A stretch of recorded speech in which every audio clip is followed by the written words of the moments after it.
పిఠాపురానికి సంబంధించి వంగ గీత వైసీపీ తరపున వెనకంజలో ఉంటే జనసేన అధినేత పవన్ కళ్యాణ్ తన ఆధిక్యాన్ని కనబరుస్తూ ఉన్నారు.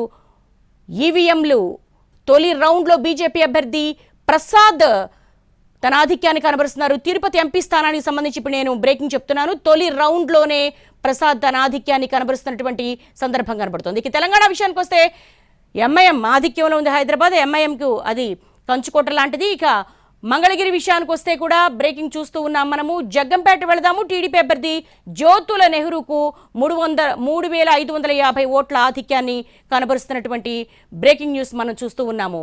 తిరుపతి ఎంపీ స్థానం తొలి రౌండ్లోనే ఆధిక్యాన్ని కనబరుస్తున్నారు. ఇక నగరి విషయానికి వచ్చేసరికి రోజాకు సంబంధించి కూడా బ్రేకింగ్ మనం చూస్తూ ఉన్నాము.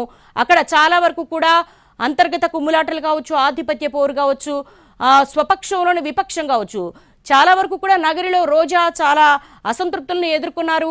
అక్కడ కూడా హోరాహోరీ పోరు జరుగుతోంది. అయితే అవినాష్ రెడ్డి కడప ఎంపీ, ఇది కూడా చాలా విఐపి ఎంపీ స్థానం. 2,274 ఓట్ల ఆధిక్యాన్ని అయితే అవినాష్ రెడ్డి కనబరుస్తున్నటువంటి ట్రెండ్స్ మనం చూస్తున్నాము. ఇక రోజా వెనకంజలో ఉన్నారు.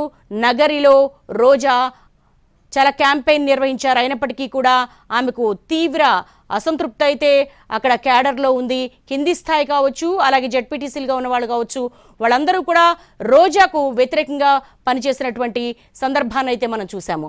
ఇక అవినాష్ రెడ్డి కడపలో ముందంజలో ఉన్నారు. 2,274 ఓట్ల ఆధిక్యాన్ని కనబరుస్తున్నటువంటి సందర్భం కనబడుతోంది.